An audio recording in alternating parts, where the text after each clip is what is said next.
বন্ধুরা, নতুন বছর 2023 1 জানুয়ারি পড়েছে সোমবার, দেবাদিদেব মহাদেবের বার।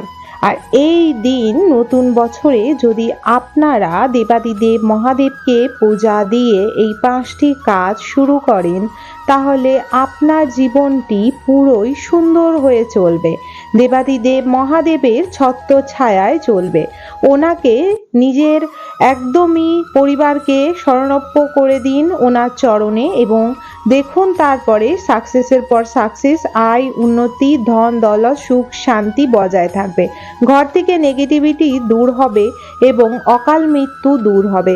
ঘর থেকে যত রকমের দারিদ্রতা এবং দুঃখ কষ্ট, রোগ জ্বালা যন্ত্রণা সবকিছু চলে যাবে বাইরে। দেবাদিদেব মহাদেব অতি কৃপালু।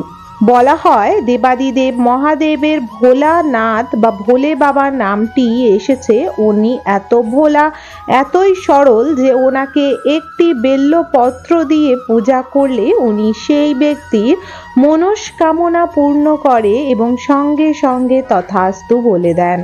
তাই দেবাদিদেব মহাদেবকে আপনি খুব সহজেই ওনাকে সন্তুষ্ট করিতে পারবেন। বলা হয় ওনার পছন্দর কিছু প্রিয় ফুল আর বেল্লপত্র এবং একটি যদি ঘিয়ের প্রদীপ অর্পণ করতে পারেন, সেই ব্যক্তি যা চায় তার একদমই সেই মনস্কামনা পূর্ণ করে দেয় দেবাদিদেব মহাদেব। বন্ধুরা, সম্পূর্ণ রূপে ভিডিওটি দেখুন। আশা করি ভিডিওটি আপনাদের ভালো লাগবে। যদি এই ভিডিও তথ্য আপনাদের ভালো লেগে থাকে তাহলে অবশ্যই একটি লাইক করে দেবেন এবং দেবাদিদেব বাবা মহাদেবকে অবশ্যই শরণাপন্ন করে হর হর মহাদেব কমেন্ট বক্সে লিখে দেবেন এবং অবশ্যই চ্যানেলটিকে সাবস্ক্রাইব করে দেবেন আপকামিং পুজো পাঠ, তন্ত্রকথা, জ্যোতিষশাস্ত্র, বাস্তু টিপস, টোটকা ও উপায় দেখার জন্য। বন্ধুরা, সবার প্রথম যেটি বলবো সেটি হলো দান। দান হলো হিন্দু শাস্ত্রে, যে কোনো শাস্ত্রে বা ধর্মে উল্লেখিত প্রথম পুণ্যযোগ্য কার্যতে রয়েছে দান করা।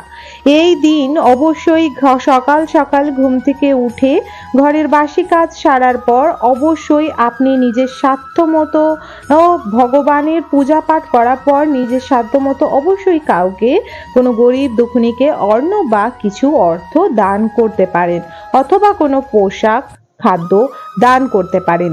এর ফলস্বরূপ আপনারা সহ পরিবার মিলে সুখে শান্তিতে জীবনযাপন কাটাতে পারবেন এবং তাদের মুখের হাসি হলো স্বয়ং দেবাদিদেব মহাদেবের মুখের হাসি।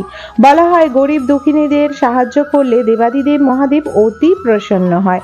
ছোট বাচ্চাদের এই দিন দুধ খাওয়াতে পারেন অথবা কিছু অর্থ বা পোশাক উপহার দিতে পারেন। বন্ধুরা, ভগবান আমাদের কিছু অর্থ দিয়ে আমাদেরকে মালিক বা কোটিপতি করে এবং তিনি পরীক্ষাও করেন সেই অর্থ আমরা কোন কাজে লাগাচ্ছি। যে আমাদের রাজা বানাতে পারে সে আমাদের ভিখারিও বানাতে পারে। তাই অর্থ সর্বদাই সৎ পথে ভালো জায়গায় লাগানোর চেষ্টা করবেন।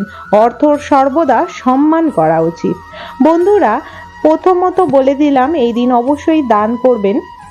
দ্বিতীয়ত বলবো এই দিন যেহেতু দেবাদিদেব বাবা মহাদেবের বার পড়েছে সোমবার, তাই এই দিন সকাল সকাল উঠে ঘরের বাসি কাজকর্ম সেরে ঘর দোয়ার পরিষ্কার পরিচ্ছন্ন করে সদর দরজা ভালোভাবে ধুয়ে দিয়ে এক ঘট জল দিয়ে আর সারা ঘরে এই দিন আপনারা জল ছিটিয়ে তারপরে আপনারা কিন্তু দেবাদিদেব মহাদেবের পূজা করবেন, শিব পরিবারের পূজা করবেন, শিব পার্বতীর পূজা করবেন। এই দিন শিবলিঙ্গে চাল, নীলকণ্ঠ ফুল বা আকন্দ ফুল বা ধুদ্রা ফুলের ফল এবং পঞ্চ অমৃত দিয়ে দেবাদিদেব মহাদেবকে পূজা করবেন। অবশ্যই ওনার সব থেকে পছন্দ বেল্লপত্র অর্পণ করবেন। ওনার পূজা পাঠ করার পর তারপরে আপনি আপনার নিকটবর্তী কোনো মন্দিরে বা যদি দেবাদিদেব মহাদেবের মন্দির থাকে সেখানে গিয়ে অবশ্যই এই দিন পূজা করবেন। পূজা করার পর আপনারা সেইখানে দেবাদিদেব মহাদেবের সামনে একটি ঘিয়ের প্রদীপ অর্পণ করবেন। প্রদীপের মধ্যে সামান্য কিছু চাল এবং দেবাদিদেবের মাথায় কিছু আতপ চাল বা গোবিন্দভোগ চাল, একদম নিখুঁত পরিষ্কার, না ভাঙা, না গুঁড়ো করা, না পোকা লাগা, পরিষ্কার চাল ওনাকে অর্পণ করবেন 9টি বা 5টি, এবং ওনাকে দুধ, জল, বেল্লপত্র, ফুল আদি দিয়ে অবশ্যই ওনাকে মিষ্টান্ন এইসব দিয়ে অবশ্যই ধূপ দ্বীপ দিয়ে পূজা করবেন। এতে আপনারা সারা বছর নিরোগী থাকবেন, অর্থ লাভ হবে, ধন সম্পদ সুখ শান্তির মালিক হবেন, এবং বলা হয় যে দেবাদিদেব মহাদেবের প্রচুর পরিমাণে আশীর্বাদ থাকে প্রতিটি মানুষের উপর, এবং ওনাকে কেউ যদি মন ভরে ডাকে উনি সেখানে অবশ্যই তার ডাকে সাড়া দেয়। এবং অবশ্যই পূজা করার পর একটি ঘিয়ের প্রদীপ আপনার মনস্কামনা জানিয়ে অবশ্যই জ্বালিয়ে দিয়ে আসবেন।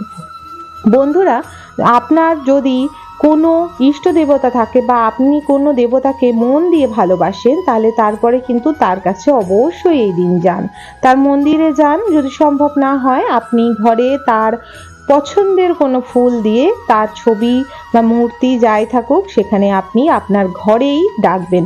বলা হয় দেবতা বা দেবীকে যেখানেই আপনি ডাকবেন প্রাণ ও মন ভরে সেখানে আসেন।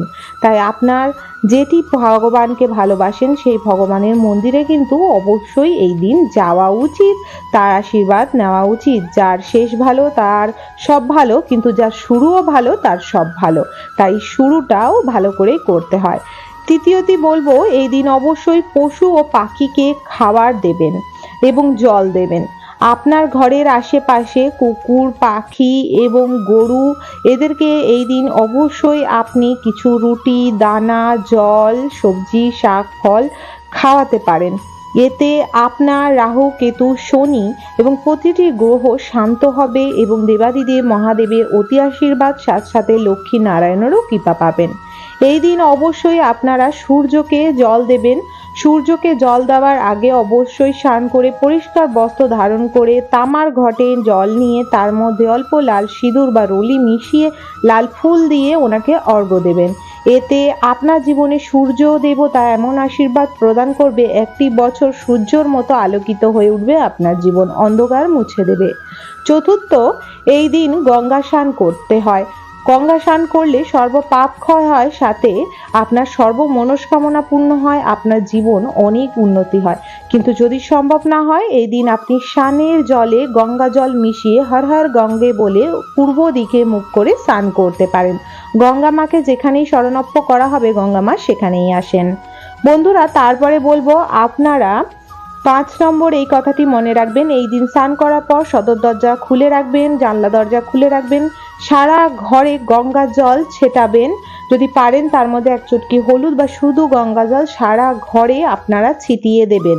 এতে দেবাদিদেব অতি খুশি হন এবং যে ঘর পবিত্র থাকে সেই ঘরেই কিন্তু দেব দেবীর আশীর্বাদ ঘটে, শুভ কার্যকলাপ ঘটে এবং সর্বদা পজিটিভিটি থাকে, নেগেটিভিটি দূর হয়।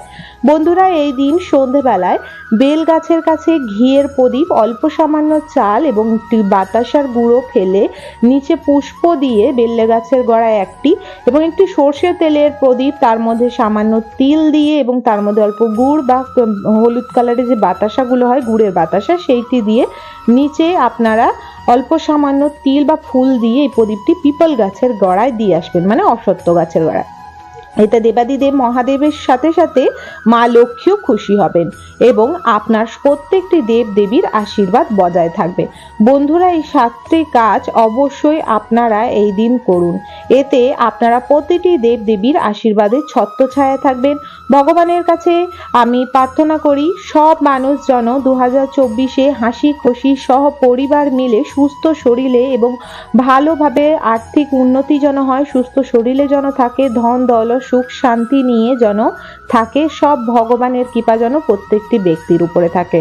Har Har Mahadev. Like, comment, subscribe অবশ্যই করে দাও। নিজের ভাই বোন, মা বাবা, দাদা দিদিদের সাথে, ফ্যামিলি মেম্বারদের সাথে এই ভিডিওটি পোস্ট করে তাদেরকেও জানিয়ে দাও। বলা হয় সনাতন ধর্মের জিনিস যত লোককে জানানো বা শেখানো বা বোঝানো যাবে এতেও পূর্ণ লাভ করা যায়। সবাই ভালো থাকবেন। হর হর মহাদেব। রাধে রাধে বন্ধুরা।